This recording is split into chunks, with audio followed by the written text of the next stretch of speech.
Inflight Coffee, Season 2, Episode number 1. And today's topic, hey, please, please, please, don't say this on the radio.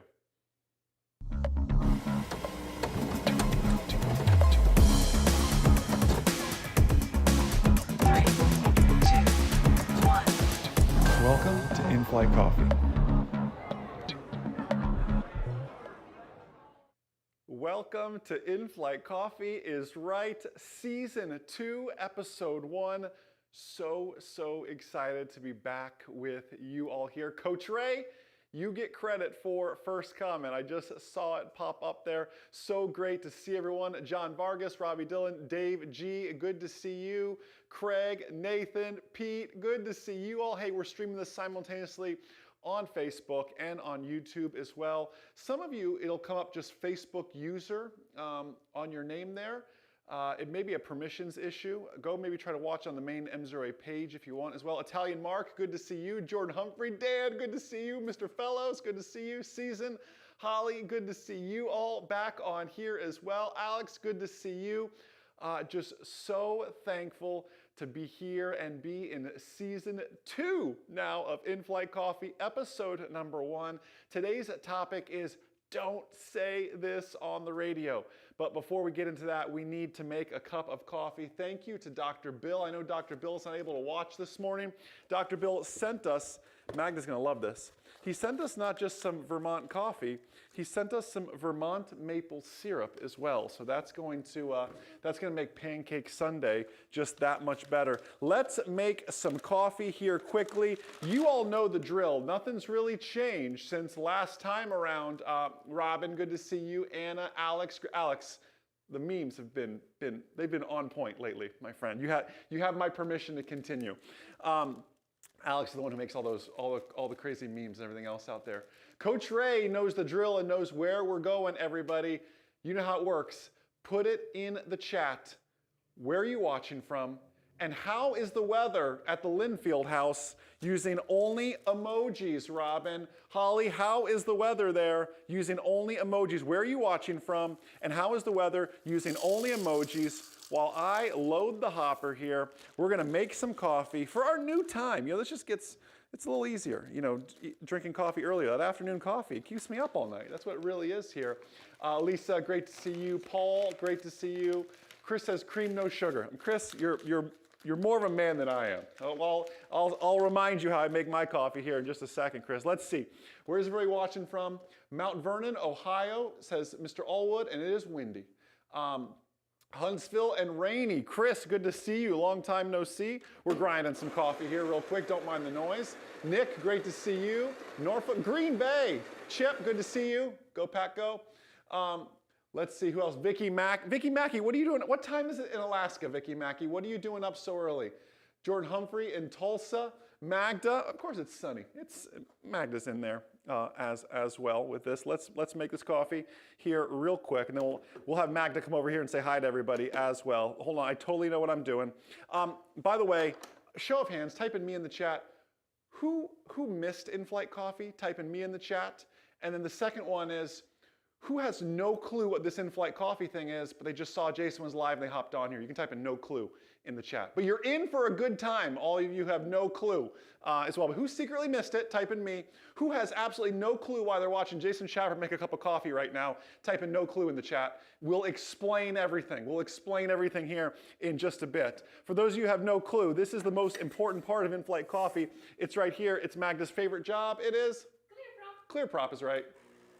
Magda put in no clue. Stop the madness. We got a bunch of no clue. You are in for such a treat. You have 160 episodes to go catch up on. Those of you who have no clue why you're watching Jason. You said, I thought Jason Shepard flew airplanes, and now he's making a cup of coffee, and you're slightly confused. Is that right, Tyler? You're like, I didn't even know Jason liked coffee. Well, it is a passion here. It is a passion. So while this is brewing, Magda, do you want to come over and say hi to everybody real quick too? This is important. Let me get this going here too. Making some water as well. My lovely wife, Magda. Look at all these first timers on here, Magda, and everything else. Don, Charles Spencer has no clue. Charles Spencer, you're in for a treat. You're in for a treat. Hi, that much. Robin. Yeah, because I'm good to see you all on here. We're looking this way. Mark. That's our buddy Italian Mark. Yes. Good guy. He sent us all the little cookies that your dad ate last time. Remember all that? That's so, right. So good to see you. More from Magda and I in a bit here. I'll be sharing more here in just a bit. I love you. Yes, have a good show. Yes. Before we always go up and say, have a good show. No, you have a good show. All right, the coffee is ready. Now, a pop quiz. If you were at the Shepard house, how would you sweeten this coffee? That is the test. Put it in the chat. How would you sweeten the coffee? Well, Charles Spencer, you know that answer. Rich Prescott, you know that answer. It's honey. Pete, we ran through all your honey, by the way. We just went through, we burned it all. Pete sent us Amish honey. You know, honey never goes bad. Did you know that? All right, so we're sweetening this guy up here. This is going to be good. In our special, you can't really see it, I don't want to spill. The mug says aviate, aviate, navigate, caffeinate, and today we are also going to educate. Add that to the mug, Magda. Aviate, navigate, caffeinate, educate. It's getting to be a lot now with that. Abgas, yeah, that is how we sweet. Who said that? That was good. That was good. That was good. Josh? Hey, Josh Kittle. Avgas. Oh, if it wasn't $8 a gallon, it would almost be practical. Let me sit down here, and we are going to dive into everything here. So for those of you who have absolutely no clue what you are watching, you did just watch Jason Shepard make a cup of coffee. This is a show we started way, way back in the day with COVID called Inflight Coffee. We launched it from an iPhone from our kitchen, and it has grown into what it is right now. So anyways, this would be episode 161, I believe. We're going to call it season 2, episode 1. So if this is your first time on Facebook, you got 160 episodes to go catch up on. So you have a lot of work. Hey, first off, thanks for letting us take the time off. Magda and I got to take a little bit of a sabbatical just to rest, to recharge, to be husband and wife, be parents, be all those things. So thank you so much for that. We're so excited to be back with you, sharing just more. You know, my prayer before every live stream, every video is to save just one life. Well, and that is the goal here today. You took time out of your Saturday, so we want to honor that. Some things we've been working on, by the way, y'all are always want to see more of Magda and more kind of behind the scenes stuff and everything else here. I'll have Magda get ready to share some links as well. Magda and I are kind of sharing more of what we're doing in business, in marriage, in relationships, just kind of a good behind the scenes of what it really takes and what really goes into it. And we just launched a new video called In Every Adversity, There's a Seed of a Greater Advantage. And that's speaking directly to the flood and kind of behind the scenes on how the flood, if you don't know, we had 4 feet of water in our house during Hurricane Ian down here in Naples, and how we're continuing to see the good and look for the opportunity in all of that. Here's those links if you want to go and you can check out that video. It's just Jason and Magda on Facebook and on YouTube. There's also an Instagram if you want to see fun behind the scenes story stuff, and a Twitter as well. I'll leave those up there for just a second. And Magda, maybe you can paste those in the chat as well if you want to see just more behind the scenes of really what we're up to, what it takes to be a husband and wife that runs a business, and all our other investments and ventures. You know, we invested in Rexair and many other cool opportunities. Just kind of sharing the business side of things as well, beyond just aviation. So if you want to check more of that out, you can do just that. Now, you all know this is a new time and new place too. We're streaming live on YouTube now as well. So you can check it out on YouTube. I know many of you are doing that right now. So add to your calendars. Now, this is not going to go, I'm going to break some hearts here. I apologize. This is not going to go every single week like it did. We're going to do it the first Saturday of the month. So how we're going to do it is 11 a.m., first Saturday of the month. I'm going to say, and I'll remind everybody, with the exception of next month will be December 10th, because the first Saturday of the month is Magda's birthday. And I just, you know, I want to stay married forever. So, you know, doing in-flight coffee on her birthday may not be the greatest thing ever. But anyway, so great to see you all. Magda just posted all those links in there as well. Let's give a few little more shout outs, and then I want to dive into it. John Dela Cruz, thank you. Good to see you on here as well. John Dela Cruz, you'll be happy to know I did save the gym from the flood. So John's a big gym guy. All right. I want to hear from you all. This is an interactive show, so when you see me break eye line and I look this way, it's because I see Robin Linfield said, good choice. I see Nathan asked about getting historical episodes on YouTube. That's a possibility. Coach Ray, maybe you and I can talk about that in the future. If not, it's all on Facebook as well. I see Joe, I see Holly, I see everybody out there. I have a question for you all, and I need you to step into my honesty corner for a second here and answer this question as honestly as you can. What makes you cringe when you hear it on the radio? What makes you cringe when you hear it on the radio? Let me be honest with you. I am going to step on some toes today. I am going to say some things. You're going to go, wait, I say that. And it's okay because I used to say some of these same things as well. We're going to go over things that, according to the AIM and according to the Pilot Controller Glossary, are just slang terms. We're gonna break down some myths about what should be said, what shouldn't be said to air traffic control, and we're gonna go over some things that absolutely should not be said on the radio. What is cringeworthy? How many fish finders out there? How many people have ever heard that? Fish finder. I heard Magda and I heard someone just the other day, I've got him on the fish finder.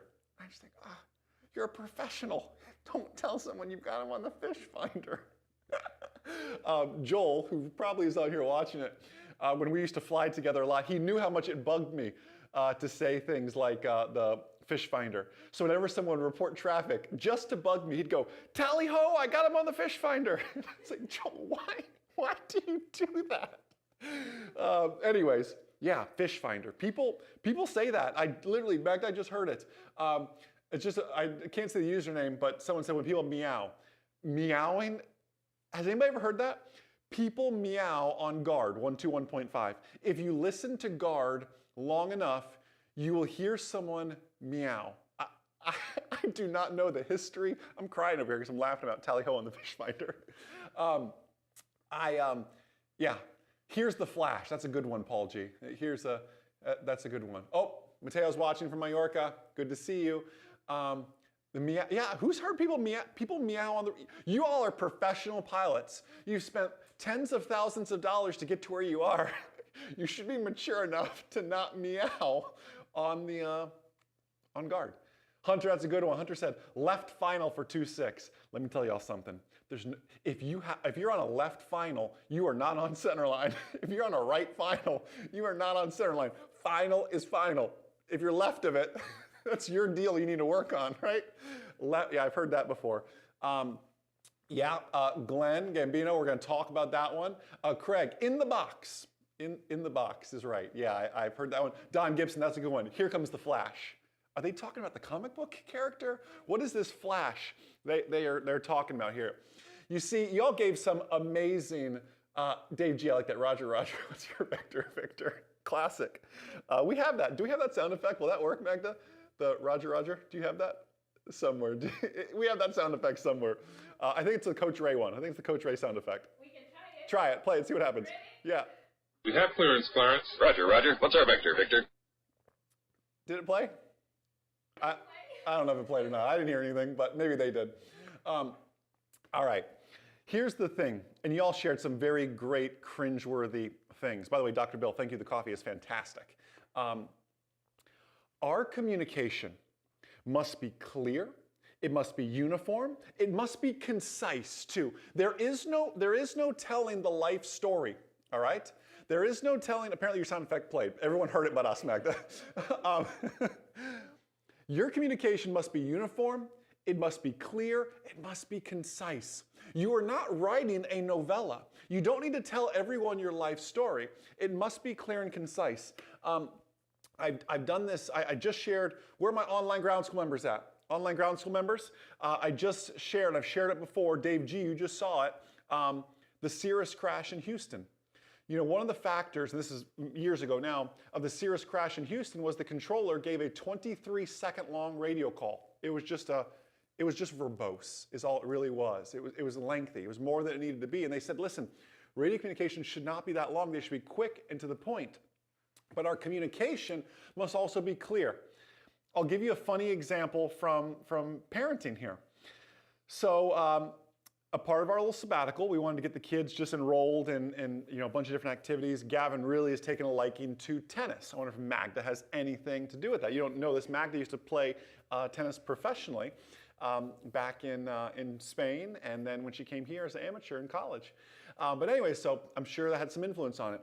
So we enrolled Gavin in tennis camp, great little tennis camp just down the road from us here. And we went because we wanted to kind of watch, right? So we got there a little bit early to pick them up. We just wanted to watch. And of course, as you can imagine, what do you picture a tennis camp for 4- and 5-year-olds to look like? It is controlled chaos. Picture what the court looks like with tennis balls. There are tennis balls everywhere. It's 4- and 5-year-olds. They're just lucky to get over the net. Gavin gets, I hit over the net 7 times today, Daddy.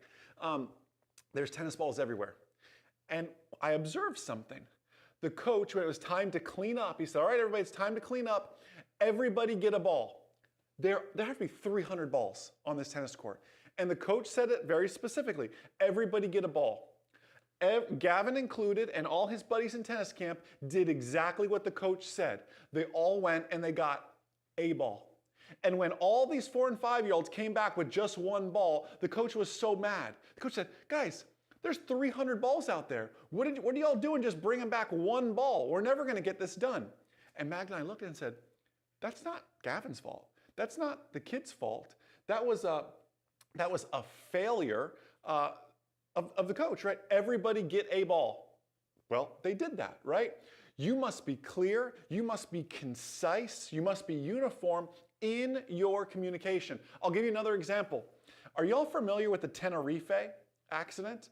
Prior to September 11th, it was the largest aviation disaster, counted by fatalities, by just loss in general. Two 747s, Pan Am and KLM, a collision on the runway. KLM took off. Pan Am was a little bit lost in low visibility, collided with each other on the runway in the Canary Islands, Tenerife. Los Rodeos Airport, if you want to look it up. That accident forever changed ICAO radio communications. I believe that KLM pilot, who had perhaps a macho hazardous attitude, was going to go and take off no matter what. But the controller said something very precisely. When the KLM pilot called that he was ready for takeoff, the controller said, hold for takeoff. Now, in a 747, we didn't have Bose headsets back in the 70s, loud airplane, who knows what they heard. But when Danny, when Zach, is the only time you hear the phrase for takeoff. They don't say hold for takeoff anymore. They say cleared for takeoff. Now they say hold short, runway 36. Continue holding, runway, something along those lines. They'll be holding in it. They will not say hold for takeoff, because the only time you hear for, F-O-R, and takeoff is in the phrase cleared for takeoff. And that accident forever changed it, because the pilot did not survive. We don't know what they heard. But in that loud airplane, they heard something for takeoff, and in their minds, it could have been cleared for takeoff. And they went. And Pan Am was not clear of the runway at that time. That accident forever changed radio communications and aviation. It gave us this standard phraseology that I'm going to be teaching to you all today. We're going to be pouring it right from the aim, right from the FARs. That's what we're going to be diving into. You see, and this lesson is going to transcend aviation. Because as you know, Hunter, congratulations on your marriage and everything else, and using marriage as an example, the quality of your life is the quality of your communications. The quality of your flying, the quality of your marriage, the quality of your business. It's the quality of your communications and how well you communicate that message. If you tell a 4-year-old to go pick up a ball, they're going to do just that. And they're going to leave the other 299 behind, and they're not going to pick it all up. It's not because Gavin didn't want to clean up. It's because he just did exactly what he said. Told the KLM pilot, hold for takeoff. You know how jumbled radios are nowadays. Imagine radios back in the 70s with old primitive headsets and speakers and everything else, right? The quality of your life is the quality of your communications. So now, with your permission, let's dive into some of these things that I don't want to hear anybody. How many are watching this live, Magda? How many are watching this live? There's 212 people watching this live right now. There's going to be thousands that go on to watch this as a recording. I need you to share this with someone who needs to hear this message right now too, because we've got to get these things off the radio because they're not right. In some cases, they're dangerous, like the first one I'm going to share with you here. And these are things I'm not perfect on. I'll share with you one that I just screwed up on recently, and it's in a video coming up. The first one is this that I need you to kick out of your vocabulary. Any traffic in the area, please advise.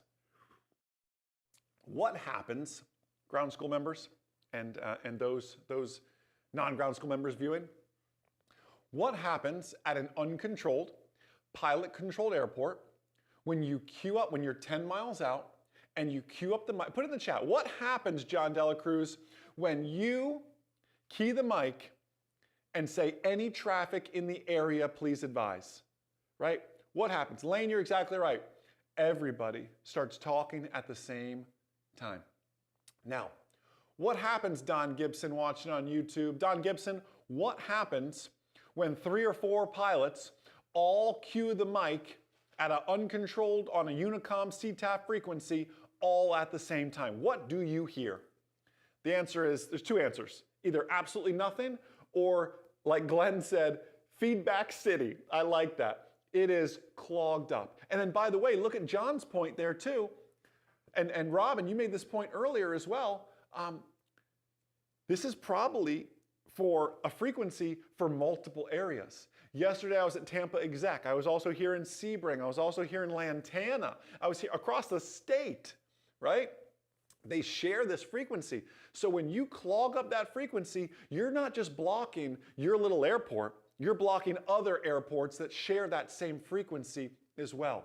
And Marty Miller, you're spot on. You hear absolutely nothing. Quick side note, I need to say something to Marty Miller. Marty Miller, in the flood, the metal, the 9/11 metal that you gave me, never got wet. I found it floating on a shoebox. How it ended up on a shoebox, I don't know, but it was in my office on a shoebox, floating around, never got wet. Kind of a cool story. So I was able to save the coin, the metal that you gave me, so thank you for that. Any traffic in the area, please advise. Everybody steps on everybody. So here's the solution. What do we do instead?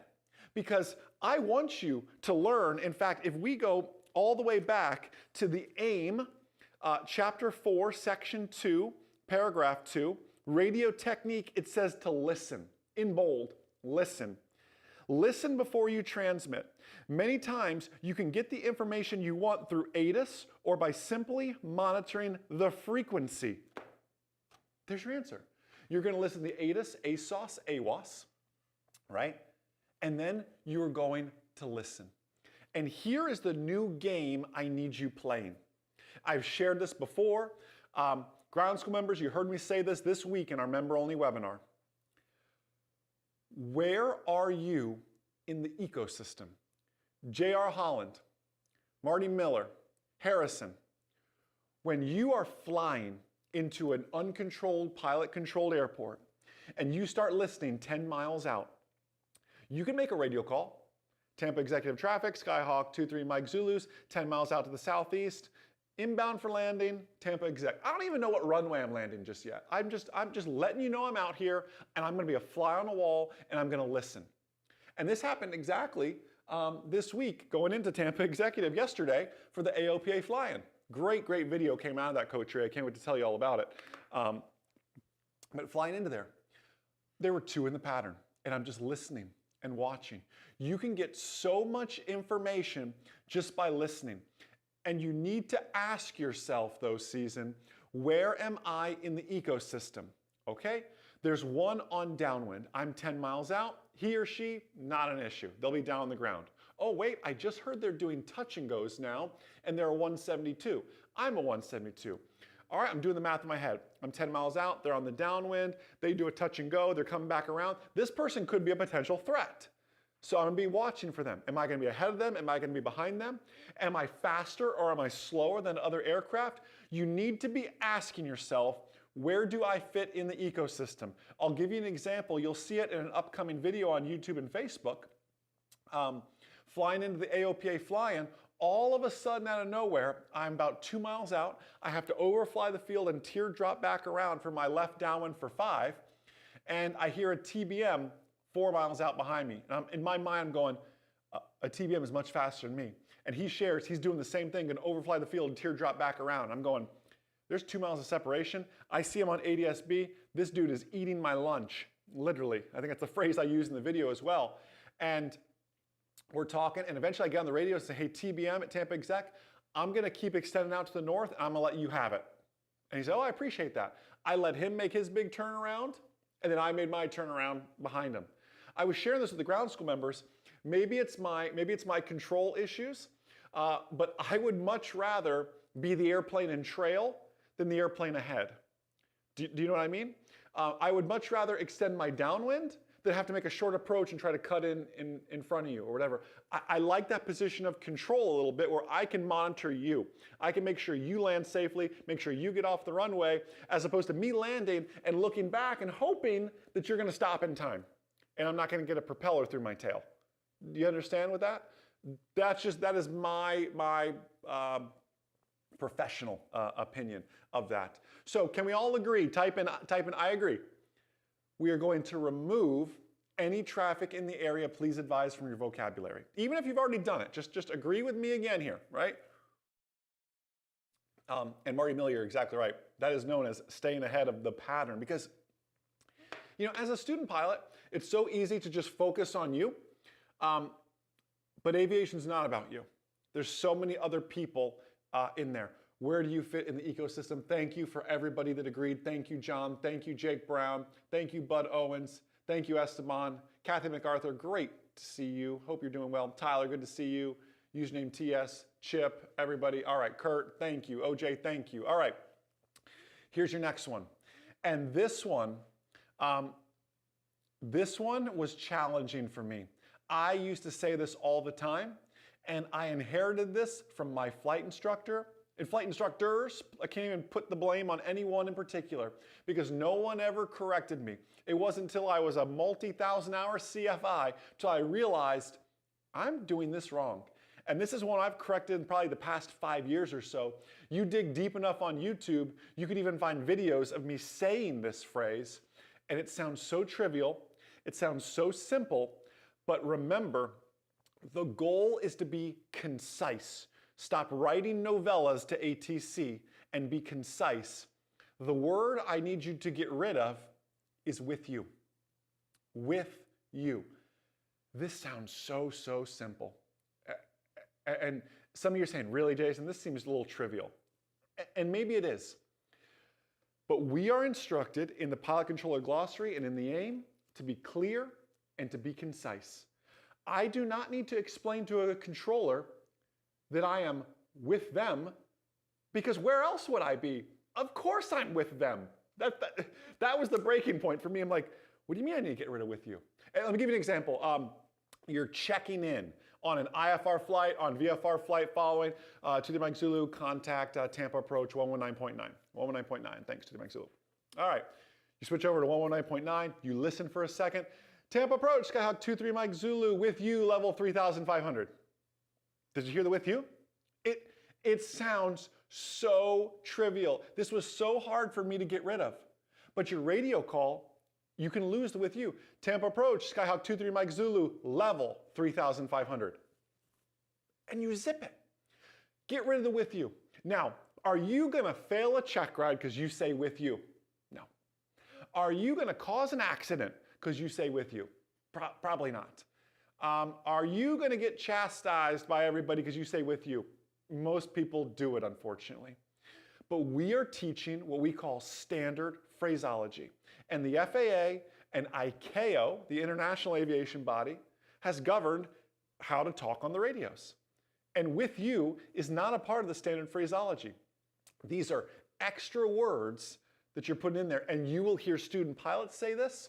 And you will hear guys flying and gals flying with wheels up and net jets say it. You'll hear the airliners say it sometimes. It is just a bad habit. There is nothing illegal. No one's going to take your certificate away. I am just here to be the phraseology police today and tell you that is not standard phraseology. Let's work on removing the with yous. The example again, Tam approach, Skyhawk 23 Mike Zulu's with you, 3,500. Of course you're with them. How else did you get their frequency, right? They knew you were coming. You were handed off to them. They know you're coming. You don't need to tell them you are with them. That's very kind of you, but they already know it. Does it make controllers mad? Probably not. But we are professionals. We are training to be professionals. Let's work to remove with you. Now, by the way, when someone says with you on the radios, please don't step in there and correct them. That's the opposite. We're trying to keep the radios open. Don't be the phraseology police and correct people live in the moment. You can just do this, right, and remove with you. Can we all type in, I agree? And some of you might have to say, I will try my best, because it's a tough one to get rid of, to remove with you from your vocabulary. Tampa approach, Skyhawk 23 Mike Zulu, level 3,500. That's your check-in radio call. It is that simple. All right, thank you, Nick Zimmer, great to see you. Kazim, thank you. Mr. Vargas, thank you. Mike Bear, thank you. Yes. Yes, Jarrett, thank you. Rachel, thank you. And again, no one's gonna take your certificate away. You are not doing anything wrong or illegal. We are just in the business of training professionals. You know, Magda and I watched, has everyone seen that movie, King Richard yet? What a good, Magda loves tennis, of course. I loved it just from a mindset and a parenting standpoint. And at one point, someone was getting on to him for being too hard on his girls, Venus and Serena Williams. Everyone said, you're being too hard on them. And he said, ma'am, I'm in the business of raising champions. I thought, that's powerful. So I'm gonna use the same thing on you all. Am I being a little hard on you all? Yes, but I'm in the business of raising professional pilots. I'm in the business of saving a life every single day. And being professional is a big part of that. And if you have not seen the movie King Richard, it's a really, just watch it with the kids. There might be a few bad words, so maybe don't watch it with the kids, but it's a really good movie on parenting and motivation and everything else. You're in the business of raising champions. Love it. All right, with you. Here's another one, and this one does bring up a safety concern. You ready? 3,000 for FOR 5,000. Anybody ever been guilty of this? I have been guilty of this recently. There's a recent YouTube video you can find me doing this, and I thought, oh, what? It just comes out sometimes. You want to avoid using for, F-O-R, and for that matter, to, T-O, because they could be mistaken for their numeric values. Like, who's guilty of this? Can we all just step in the honesty corner, raise your hand, give me a hand raise emoji, type in me. Who is guilty of doing this at one point in your life? I'm raising both hands, right? 3,000 for 5,000. And if you're a control, you'd go, well, is it 3,000? Is it 4,000? Is it 5,000? 3,000 to 2,000. What? Right? Do you see what I mean when you can confuse F-O-R and T-O with their numeric values? So what is the proper way to do this? Replace for, replace to with the word climb or descend. Let's go back to that same check-in call that we just removed with you from. Contact Tampa approach 119.9. 119.9 to the Mike Zulu. Thanks. You don't have to add thanks there. We turn to 99, we check in. Let's say we are climbing up to 5,500. Tampa approach, Skyhawk 23 Mike Zulu, 3,000 climb 5,500. And again, you can say climbing. Climb is what it actually says in the aim, to say climb or descend. If you want to add the ing, descending, climbing, that is fine. But the aim just says climb, descend. The pilot controller glossary just says climb, descend. 3,000, climb, 5,000. 5,000, descend, 3,000. Remove the twos, T-Os. Remove the fours, F-O-Rs. That's going to be hard. And like Dave G said, he said, Jason, getting rid of the ing is going to be hard. Dave, that is totally up to you. There's nothing wrong with saying 3,000 climbing 5,000, because in normal conversational English, that is how you speak. But as you've learned, we don't always speak normal in aviation English, do we? How it's listed in the AIM is 3,000 climb 5,000. I will give you a pass if you want to say climbing. I will give you a pass if you want to say descending. But technically it's climb or descend. Remove 4, F-O-R. Remove 2, T-O, right? Because it could be mistaken for their numeric values. This is one that just takes a little bit of thinking. And this is a honest safety concern from that standpoint. If a controller doesn't know where you're going, what altitude you are climbing to or descending to, it's important that they know and understand that. So, by your agreeance in the chat, by typing in I agree, can we all agree, this is a tough one, to do our best to remove 4, F-O-R, and 2, T-O, and replace it with climb and descend. And for that matter, level. Level, 3,500. 3,500, climb 5,000, right? 5,000, descend 2,000. Get rid of all of this 2 and 4, right? All right. And again, Jarrett, I love your honesty there. It says, I agree to work on it, right? I agree to work on it. And that's all I'm asking here. Y'all are not going to be perfect with this. I like username M on YouTube says, I'm with you for coffee. I mean, it's good. I like it. Spencer, good to see you, man. Thank you. Yeah, we're working on this. Y'all are not going to walk out of here after hanging out and watching Jason drink a cup of coffee for an hour, sit here and just be little flying robots. I'm not trying to make you flying robots. I'm just trying to make you a notch better. What is mastery? All last year, the word we used is mastery. Magda and I are working on what our next word's going to be, right? You know how I love words. I love vocabulary. Mastery was our theme. What is mastery? Well, the FAA gives us currency. That's just doing the bare minimum. That's, hey, good job, Tom Nasser. You did your flight review and you did your 3 takeoffs and landings to carry passengers. I am so proud. That's a current pilot. A proficient pilot is, Tom has been flying 3 times a month. One of them's a long cross country. Another one's just working on his landings. Another one's the $100 hamburger with the family. Like, that's someone who's truly pursuing proficiency. And then there's the mastery aspect of that, where we turn it up a notch, where even working with a flight instructor or working on your own like this is that black belt mentality. Do you know any black belts who earned their black belt and said, okay, I'm done, right? Chip, when you became a black belt, I guarantee you didn't just stop and say, all right, I've mastered this craft, I'm done with it. No, you continue on. You continue to push the envelope. You continue to get better and better, or then you become the teacher, right? This is why has Dave G and Vicky Mackey and Holly Bott been ground school members of ours for as long as I can remember? From before, when I was just a wee one, right? I was a little guy. Now I'm 6'4". I don't know how that happened either. Why have I been saying their names for like probably getting close to a decade almost? Like, I've known these names for so long, right? Kathy MacArthur, you're up there, all that, right? These names that you all keep coming back for more. Why do y'all keep coming back for more? Why are you giving up time of your valuable Saturday that you can be spending time with your family? It's because you're here for more. You're here to turn it up just one little notch. And I hope so many of you here, I continue to see all these names more and more, right?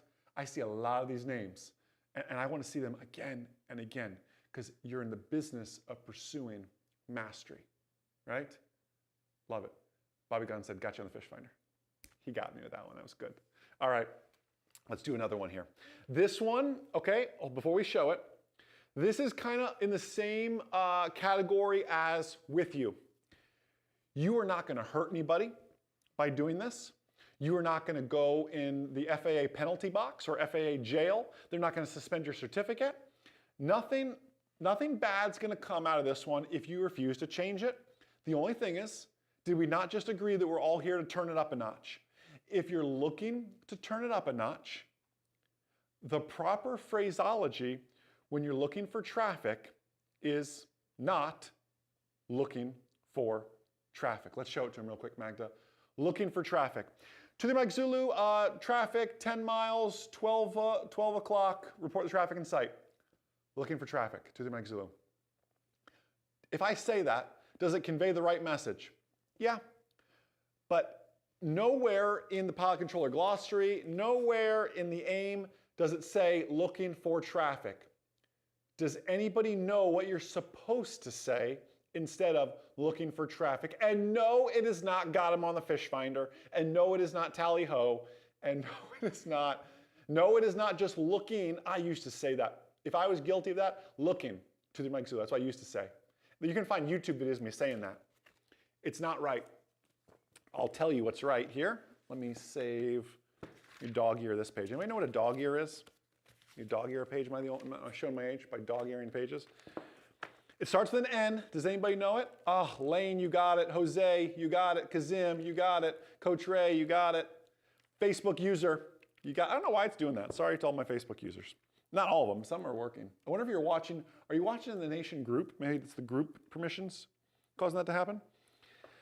If you do not see the traffic, you respond this way.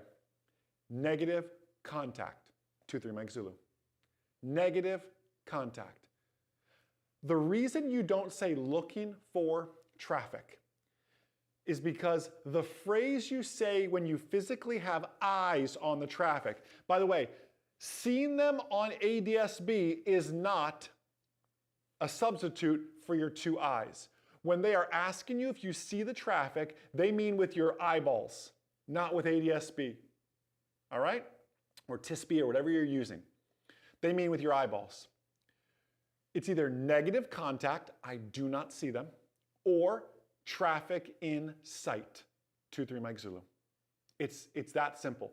The reason you don't say looking for traffic is because we cannot have phrases that share the same words. Looking for traffic, traffic in sight. I know they're not similar, but we're also talking over a VHF radio, over crazy amounts of distances, where frequencies can get jumbled, words can get jumbled, everything else. It goes back to Tenerife, hold for takeoff. He heard for takeoff and assumed it was cleared for takeoff. That's a more extreme example. You are not going to hurt anybody if you say looking for traffic. I'm just telling you the proper way is to say negative contact or traffic in sight. And in sight literally means your two eyeballs. Seeing them on ADS-B is not a substitute for collision avoidance. Because what does the regulation say? It's called see and avoid. It's not see on ADS-B and avoid. This is not a video game. This is true see and avoid with my eyeballs. All right? So see and avoid. Negative contact. So let's practice it real quick here. To the Mike Zulu, traffic, 1 o'clock, 5 miles. Negative contact, 23 Mike Zulu. And you start your scan. You start looking. You could even pause a second and look. Negative contact, 23 Mike Zulu. Now, we fly along for a bit. What if we see them? ATC hasn't prompted us. When I see them, traffic in sight, 23 Mike Zulu. Right? You key up the mic and tell them when you see it. If you do see them when they ask, you tell them traffic in sight. Now let me tell you something. Like Hunter, you put in there, ADS-B is helpful. There's no doubt about it. Magda and I had this happen yesterday. There was traffic that was on ADS-B, right, that we saw outside. Great. There was also traffic that we saw outside that when Magda literally goes, how come I see that plane out there but they're not on ADS-B? I don't know that answer. Military aircraft usually doesn't show on ADS-B. Gliders usually don't show on ADS-B. Jason's J3 Cub with no electrical system is not required to have ADS-B or a transponder for that matter. You're not going to see me. My plane's bright and yellow. You'll see that. But you're not going to see me on ADS-B. And that's not me trying to be a jerk or anything. It's just a technological limitation of a 1940 no electrical system aircraft that I'd like to keep classic and antique. Because it is. Does that make sense? You'll see it with your eyes. You may not always see it on what some people call the fish finder down on ADS-B. Here's another one. I fly with a lot of redundancies. I have a Stratus that I hook up to my iPad. The airplane also has its own independent ADS-B source that it feeds to the Avidyne 550 and 440. There have been times where I will see traffic on the ADS-B on the iPad, but not on the Avidyne. And vice versa, I'll see it on the Avidyne and I won't see it on the iPad. It's just, things happen sometimes. There's been times, hey Keith Young, who's ever ghosted themselves on ADS-B and almost had to change their underwear? Does anybody know what I'm talking about? You're flying along and all of a sudden there's a ghost airplane next to you on ADS-B, next to you at the same altitude on top of you, and you're going, and you're freaking out a little bit. Anybody ever been ghosted, right? That's a ghost ADS-B. And did anybody have to change their pants after being ghosted by ADS-B? It's a very real thing. It's a reflection of your own ADS-B is what it really is. I don't know how it totally works, but I guarantee if it has not happened to you, it will, and you will think someone's like close enough to touch them. You'll get a traffic alert and everything. It is a little intimidating. It was ghosting before ghosting was a thing on ADS-B. Someone put hashtag heart attack. Yeah, and it will happen to you if not. So if you ever see always assume it could be an airplane first. Give it a good look around and realize that's probably that ghost Jason told me about, right? So anyways, so yes, that will happen to you. Anyways, so can we all agree? Those of you who want to agree, I'm not forcing change upon anybody, but nor did I force anybody on a Saturday afternoon to watch Jason drink a cup of coffee either here. Can we all agree that we're going to do our best to use the phrase negative contact or traffic insight? Can we all put it in the chat that you agree? Negative contact or traffic insight. Scotty said he had that happen a ghost right after takeoff. Because that'd be a real scenario too, Scotty, right? Like someone taking off right after you or something like that. Yeah, wow. Saturday morning. You're right, John Dela Cruz. It's Saturday morning now. All right. Air J agrees. Holly agrees. Greg agrees. Ian agrees. Mike Bear agrees. Alex. Good. Lane. Aye. I love it. I like it. Good. All right. OJ, thank you for that. Appreciate that. Ramon says, going to try. Hey, that's all I ask for. I just ask that you try. Like Hunter said, I'll do my best. It is tough to break old habits. Okay, type in me in the chat. Who here has something so far that they're going to try, but they know they're going to struggle with it? Maybe it was with you. Maybe it was the 4s and 2s. Maybe it's this one with negative contact, right? Who's like, Jason, because you asked so nicely, I'm going to try it, but it's going to be a struggle. Hey, change is hard, right? New habit formation is hard sometimes. Going to the gym over and over is difficult. Saying negative contact is just going to the phraseology gym, is all it really is. So the struggle is real, James Clark, and we are going to work on it together here. I got one more for you, and this is something I want you to add this time. I don't want you to take away, I want you to add. And if you've been a ground school member of ours for any length of time, or you were on even just last Tuesday's webinar, every Tuesday I do a webinar with our online ground school members. I need a word that you all need to add to your vocabulary. I'm going to see if anybody knows what it is before we show it, Magda. I believe, Andy Wilson, I believe this is the most powerful word in aviation English. Does anybody know what it is? Holly, I don't know if you can participate. Dave G, I don't know if you can participate. Vicky Mackey, I don't know. What is it? Oh, y'all are smart. Y'all are smarter than the average bear. I know my online ground school members, past, present, and future, know this. What is the most powerful word in aviation English? Y'all are smart. It's unable. Magda, as my witness, I used unable yesterday. Literally yesterday, I used the phrase unable. So here's the story. We were flying up to the AOPA flying at Tampa Exec. I had these great dreams of landing at Tampa International, even though the flying wasn't there, because I wanted to do a Class Bravo arrival video for you all to enjoy, because Class Bravos are intimidating, but can be a lot of fun. And people feel like they're off limits, but they're not. We're cruising along, weather was great, and just like good Mother Nature and good Florida in the afternoon, even in November, pop-up storm came, Tampa International went IFR, to the Mike Zulu, state your intentions. We're diverting then, right? We diverted over to Tampa Exec, and we were working our way around these cells. And the controller was sending another airplane, also going to the fly-in, I assume, or going to Tampa Exec, through a gap in the weather. Now, y'all know how I feel about gaps in weather, right? Not my favorite thing, because you've been flying long enough to see a gap go like this with weather. And we were just watching. We could physically see the airplane.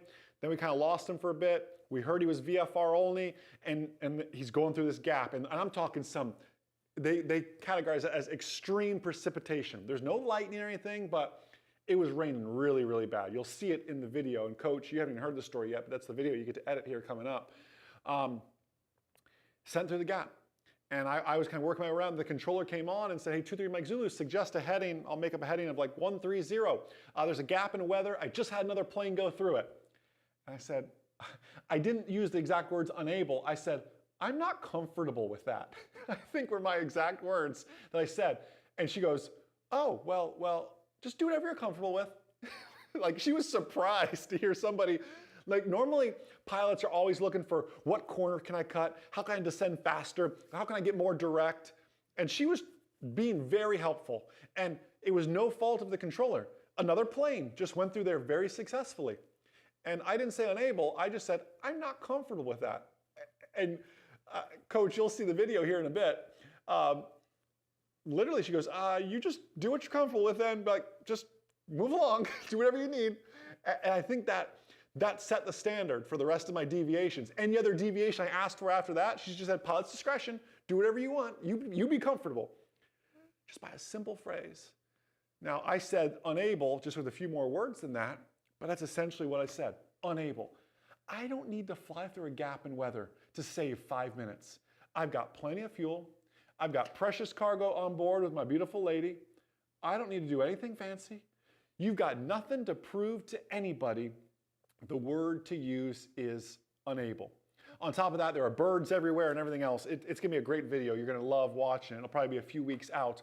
But unable is, I believe, the most powerful word in the pilot controller glossary. And it simply reads this way. I have mine starred and underlined. You can't quite see it, it's too bright. Starred and underlined, and it's bold in the pilot controller glossary. It says unable indicates an inability to comply with a specific instruction, request, or clearance. When? Hey, has anybody used the phrase unable? And would you be so humble as to share when you used it, like a scenario? I'll give you scenarios I've used it. In a busy Class Charlie airport, 737 just took off right in front of me. They want me to line up and wait right behind them. It's only been 30 seconds, and I'm thinking about wake turbulence. November 23 Mike Zulu, runway 36, line up and wait. Unable, 23 Mike Zulu. It's that simple. I could explain a little bit more. Unable, I'd like my 3 minutes for wake turbulence, please. If you want to get more specific, but unable. Now, that may frustrate them a little bit. They may make you wait a little bit longer. They may make you wait until everything's free and clear. But let me tell you something. They'd rather make you wait, and you would rather wait than be doing paperwork because there was an accident or an incident. Unable is a powerful, powerful phrase. Groundswell members, you just saw that United 1448 example that I shared. Actually, Magda, would it screw you up if I play that video real quick? The audio from my computer, is that okay? Yeah. I want to play something for you all real quick. This is This is so, I shared this with the ground school members. Give me 1 second to pull it up. I wasn't planning on sharing this. Let me see if I can find that presentation. It was this week's webinar, right? Again, ground school members, you saw this. If you are a non-ground school member, m0atrial.com to become a ground school member, you get access to all this here. All right, Magda, do you have that? Do you want to test audio real quick? Or you think it's good? Did you change your audio source? Let me make sure I change my audio source. Stand by, everybody, just real quick. Don't say unable to stand by though. Don't practice. Don't do it live here. I'm teasing. Sound. Yeah, it's gonna be right. Okay. Do you want to hear it test real quick before, just to see if that's gonna work? Yeah, 14. Is that working? Okay, hold on. All right, she's got it. Okay, hold on. Let me go back to the beginning over here. Watch this real quick. This video alone will save some lives here. I didn't plan on sharing this. Let me give you the summary. I want you to listen. There is very accomplished pilots. We're at the Providence Airport. It is night. It is IFR. This is back in the early 90s. There is no ground radar. There is no ADS-B at this time. I want you to listen to the pilot and the co-pilot of United 1448. It'll be easy to tell. I don't know who's who, but there's a male voice and there's a female voice. I want you to listen to them stepping on each other and fighting with each other in the airplane. I want you to listen then and tell me who the hero is of this entire video. You'll be surprised here who steps up and basically says unable. Let's play this clip here just real quick.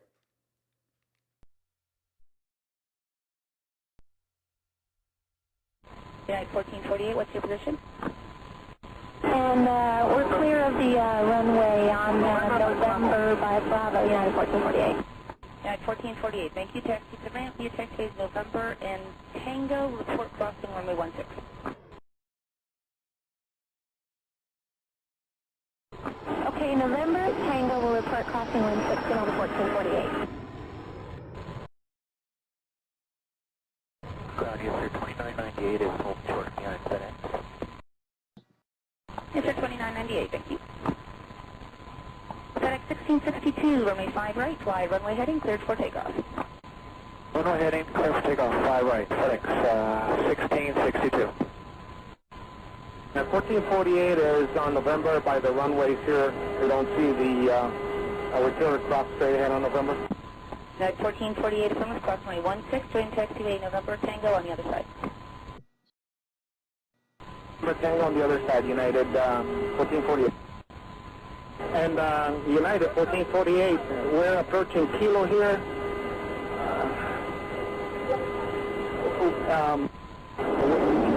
Somebody just took off. United 1448, you shouldn't be anywhere near Kilo. Hold your position, please. Just stop. Hi, this is United 1448. We are currently on a runway. I was looking out to the right with a Kilo. We need to go on to the Kilo taxiway.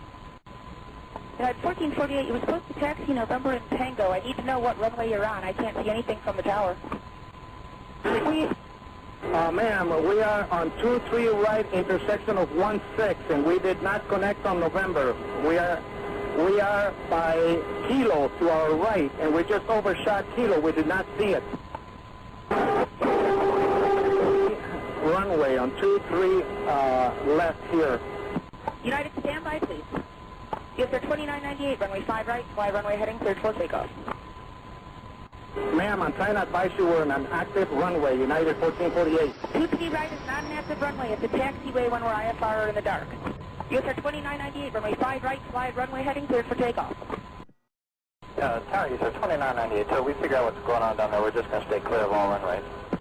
Yes, sir, 2998, roger. Hold short of runway 5 right. It's not anywhere near the runway, but you can hold short. Okay. He's not anywhere near the runway, but you can hold short. Who was cringing? Let me get my next slides up. Who was cringing just watching that? Yeah, he didn't say the exact words unable, but let me tell you something.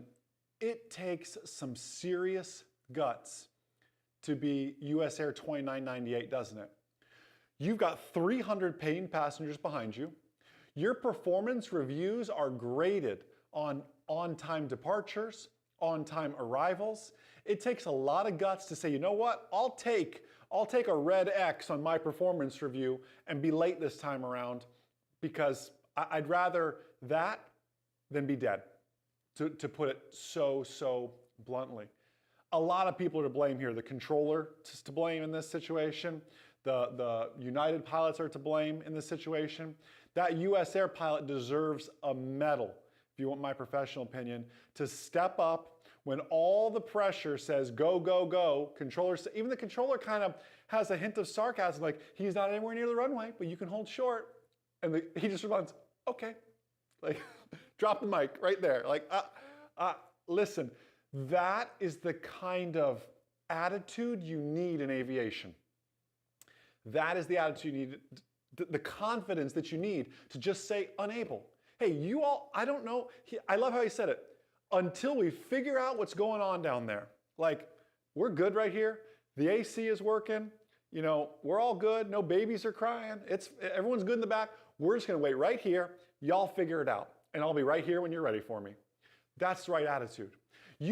I have been flying into pilot-controlled airports before when there's like 7 people in the pattern and I'm 10 miles out and it just sounds like chaos. And there have been times where I just go, you know what? Y'all just figure it out. I'm gonna go back over to the practice area. I'm gonna do another set of steep turns and I'll come back and see if y'all figured it out just yet. Has anybody ever done that before? That is the attitude, that is the confidence that you need. Can we all agree to add unable to your vocabulary? Type it in the chat that you agree. Can we all agree to have that level of confidence? That level of, there was some swagger to that in there as well, wasn't there? Like, it just takes some guts to be able to speak up and have that level of defensive flying in a way in aviation. If you want to have a long and prosperous career or hobby in aviation, you must add the phrase unable, and not just add the phrase to your vocabulary, because everybody has this same book at home, paper or digital. You have to know that you have the authority to use it. 91.3 in the FARS is called Pilot and Command Responsibility and Authority. You have the authority to use every word that's in there, and unable is one of them. Don't just add it to your vocabulary, use it. You see, knowledge isn't power, knowledge is potential power. You have the potential to use it. You must use it. Travis Meyer said, able to say unable. I love that attitude, Travis. That is absolutely amazing.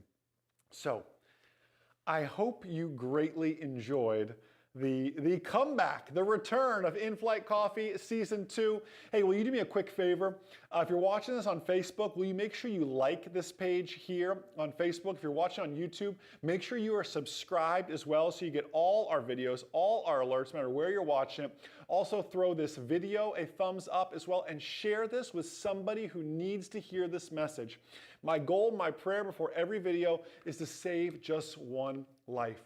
I know I talked a lot about the online ground school. If you need that push across the finish line or you need to get started, private, instrument, commercial, and fundamentals of instructing, go to m0atrial.com, m0atrial.com to take a free trial of those courses to check that out. Where are my ground school members at? Ground school members, type in me in the chat. Tell everybody it will be the best decision they have ever made, right? I want to open it up now for your questions here. And before I do that too, I want to remind you, if you want to see more behind the scenes of what Magda and I are up to, want to learn more about what we're doing in business, in finance, in marriage, in relationships, Magda and I are sharing all that info behind the scenes. Here's the links to that on Facebook, YouTube, Instagram, and Twitter, just Jason and Magda. YouTube's the only different ones, at Jason and Magda. I just posted a really great video there about how in every adversity, there's the seed of a greater advantage, and talking about how we had 4 feet of water in the house and lost everything on our first floor.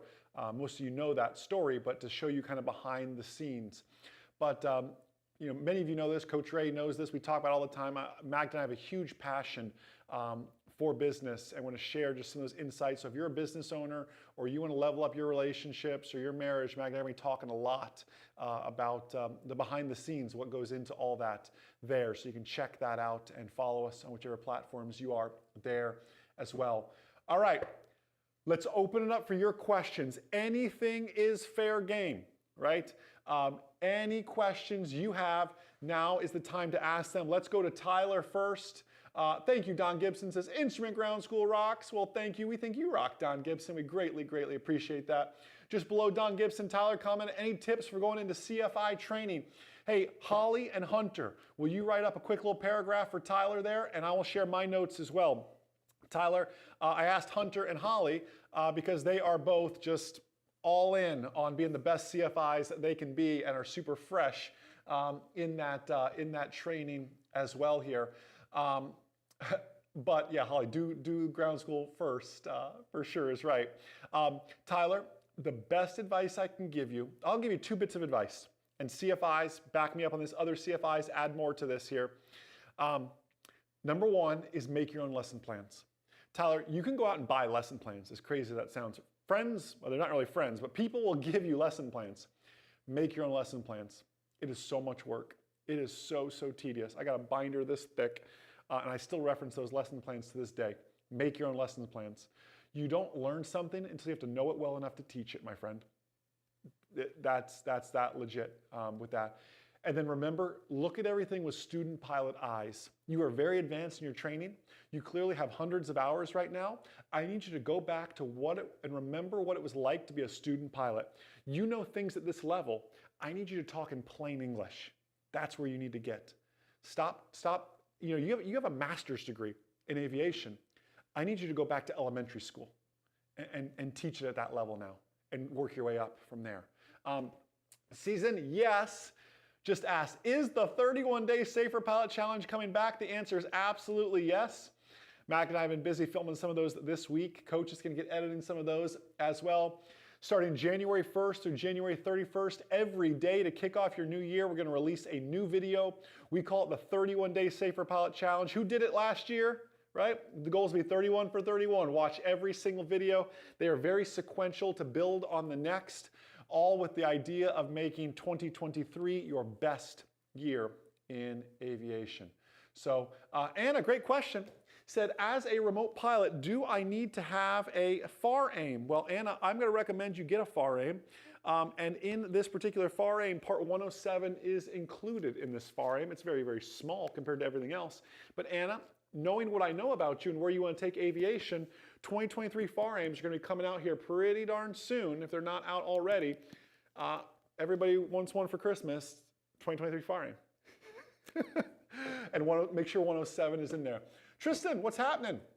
When you say 3rd edition release private pilot blueprint, do you need this updated new information? Yes. Do I have a new one here, Magda? In my flight bag, I do. Most of them are gone already. The 3rd edition of the Private Pilot Blueprint, if you buy it off Amazon or from privatepilotblueprint.com now, Tristan, you are buying the newest version. And let me tell you, this isn't like I went in there and I fixed some grammatical errors. It is a complete and total rewrite and overhaul of the book. If you have an older version, one of these, this is the 2nd edition with 2-3 auxiliary on the front. The new one, it looks more like a blueprint, and 2-3 auxiliary is being drawn. Right? It starts out here and it kind of is getting drawn and it turns into white there. That's the new one. And it also says over 55,000 copies. This one's only 35,000 copies at the top. It's a total rewrite. If you have this one, still a great book, but the new one is out as well. Where are my blueprint alumni? Who used a private pilot blueprint to launch an amazing hobby or career as well with that? All right, let's go find some more. What's happening, Mo? Good to see you en route to PPL. Well, remember, it is a certificate, not a license, if we're going to be the phraseology police. I told you I might step on some toes, but we love you, Mo. When it's hard to fly as much as you like, what are good tips for staying current to keep procedures fresh in your mind? Mo, what on earth are you doing on a Saturday morning watching some 6'4" guy drink a cup of coffee when you could be like hanging out with your family right now? Right? You're doing it, man. Like this sort of stuff, watching the videos, being involved, getting a simulator, listening to the audiobooks, whatever that may take, my friend, you are living proof and you are doing it right now. You are doing it. I know you can't fly. Who here cannot fly as much as they want? Show of hands. Who wishes they could fly more? Well, let me tell you something. Magda's bringing me some props here. Hopping into your sectional charts. You know what I used to do with students, learners? I'd open up a sectional chart and said, hey, Mo, well, that's upside down. Hey Mo, what's that? Hey Mo, what's that? Hey Mo, like get in there and quiz yourself and dive into that as well. Frank, by the way, speaking of sectional charts, thanks for everything, Jason. May I ask, what does the number in brackets mean on the sectional chart? I shall show you, my friend. You mean around the airspace? Around a class delta? Let me go find a class delta. Where is this? Houston. Where are my Houston people at?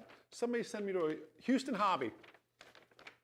Do you mean the number in the brackets around the delta? Is that what you mean? Let's go to Galveston. I'll show you here. Now we'll go to Houston hobby.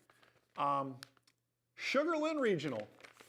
Hold on. I'm coming to you. I'm coming to you. Stand by. Are you talking about these brackets here? Come on, autofocus. That bracket, the 2.6 in the bracket there, is that what you're talking about? That is the height of the delta from the surface to 2,600. Is that the bracket you're talking about?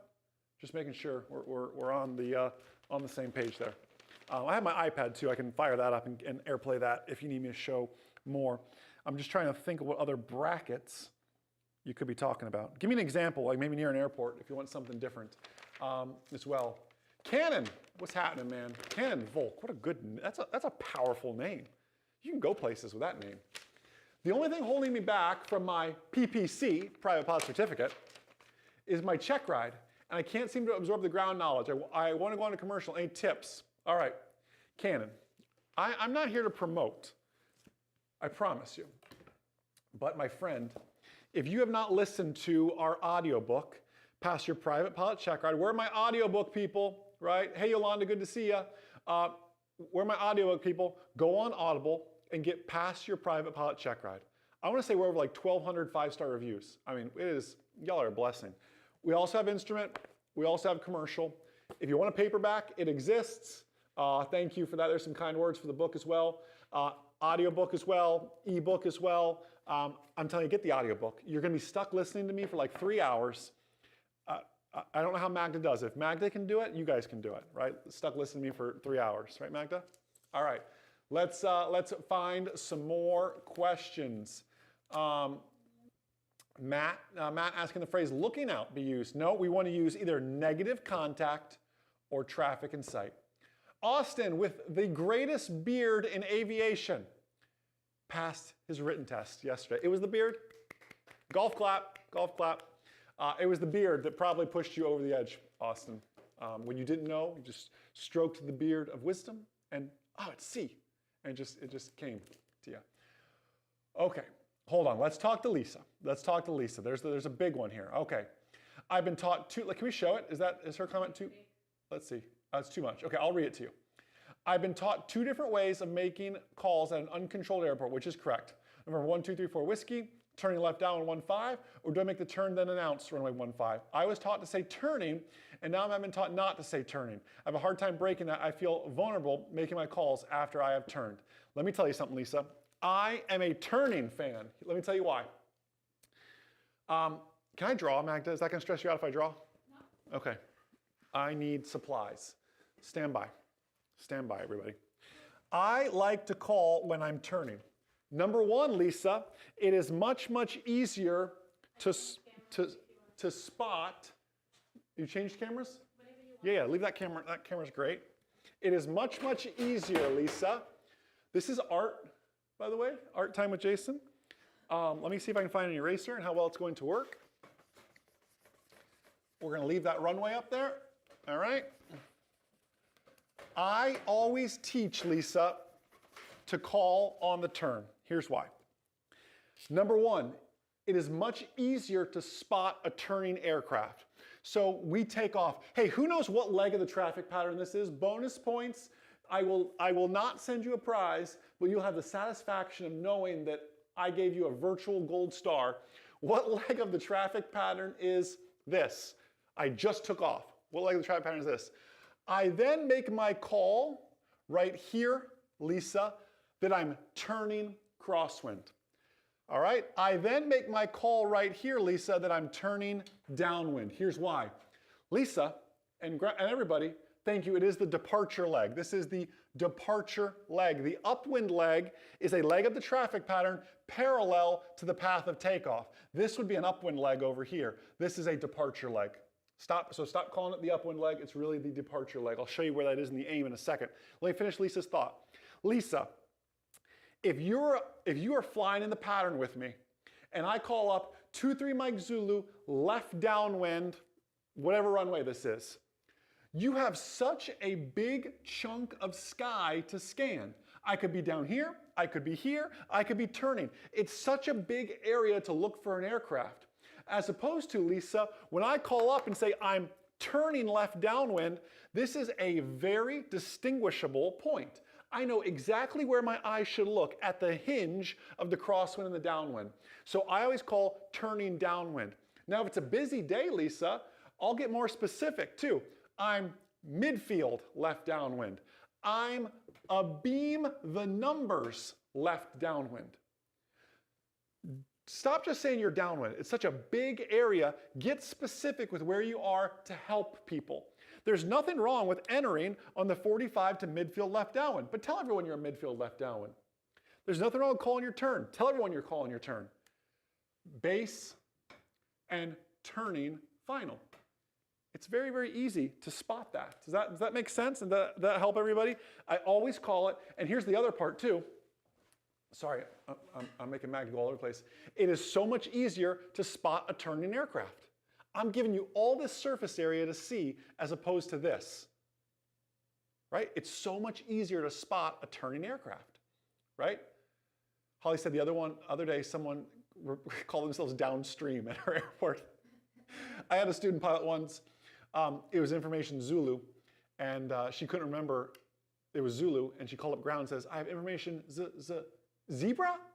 And we just lost it. It was so funny. It was so funny. Zebra. Wow. Things that happen. Yes, but that is the departure leg. I'll show you where in the aim if you are curious. And I'll read that for you as well. I, too, used to incorrectly call it the upwind leg. So don't feel bad. Departure. I'll find it here real quick for you. 4 dash.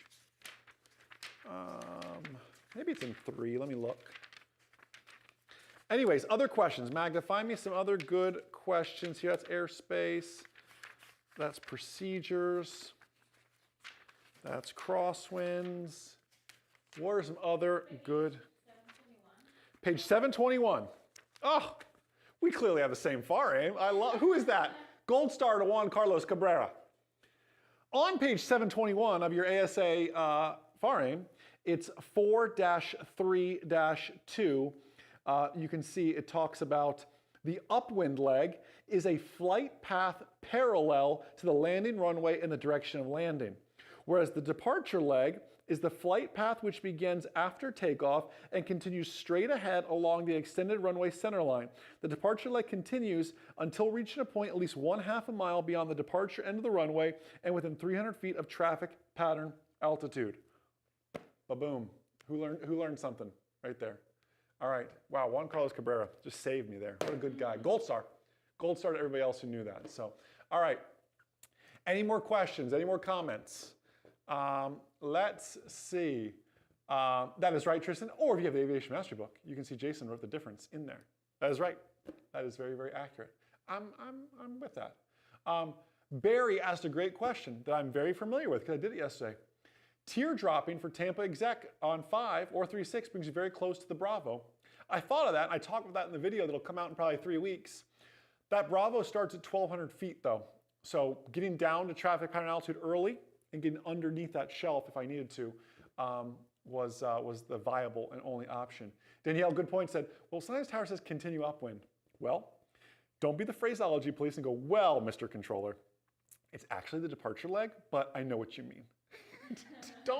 Don't be that guy or that gal. Don't do it. Don't do it. I'm telling you. All right. Adam, good to see you, man. Hope the family's doing super, super well. Sun and Fun or Oshkosh, where will I see you, Adam? I want to know. I want to know. Oh, Brad's there. Brad, Brad must have broke Facebook. It won't show his name there. Brad, I did say hi to Danielle for you. Brad said, Magnus says hi. Any thoughts on the AOPA pinch hitter course? My instructor recommended it. I haven't been through it in a long, long time. But listen, any knowledge is, from AOPA, it'll be good knowledge. Well, I don't want to say any knowledge is good knowledge. Coming from that source, it'll be good knowledge with that. So, cool. All right. Let's see. So great seeing so many of you yesterday at the AOPA fly-in. Mag and I have Sun and Fun on the books. Oshkosh is on the books. Maybe some other little fly-ins will sneak out too as well. We were kind of planning an aviation mastery down here in Naples, but the hurricane has slowed that down. There's a lot of displaced people in hotels now, so all the hotels are booked up, so we're trying to think of a plan B. We might just do like a night of aviation mastery, something along those lines, a little fundraiser for the foundation or something along those lines, do a dinner together, something like that. So that's what we're thinking as well. But listen, in-flight coffee. So the new times are 11 a.m. Eastern, and it's gonna be the first Saturday of the month. So not next Saturday, it'll be one a month, right? And that just allows us to get, I got the 31-day Safer Pilot Challenge. I got a lot of content to make. Not December 3rd though. That is Magda's birthday, so I don't want to end up in the penalty box, right? So we'll move that one to December 10th. December 10th is the next time I'll see you. Again, check out the trial if you need to, m0atrial.com. For some of you who just jumped on here or just kind of getting ready to say bye, go back and catch this recording as well. Again, if you want to see more behind the scenes, what Magda and I are up to, she'll post those links in the chat, and there's those links as well. Talking more on the topics of business, marriage, relationships, investments, finance, some real estate investments we're making, all that sort of stuff. You want to see more what we do just beyond aviation. Got a smart little businesswoman over there, and she likes to share a lot in that. So good to see all of you. With that, ground school members, I'll see you back on our Tuesday at 2 webinars as well. Thank you so much. So good to be back with you all. I want y'all to go out there and be a light, right? We live in a crazy, crazy world. Go out there and just prosper and live more abundantly and be a light to others. Have a blessed, fantastic rest of your Saturday. And most importantly, remember, the good pilot is always learning. Have a great day, everybody. We'll see ya.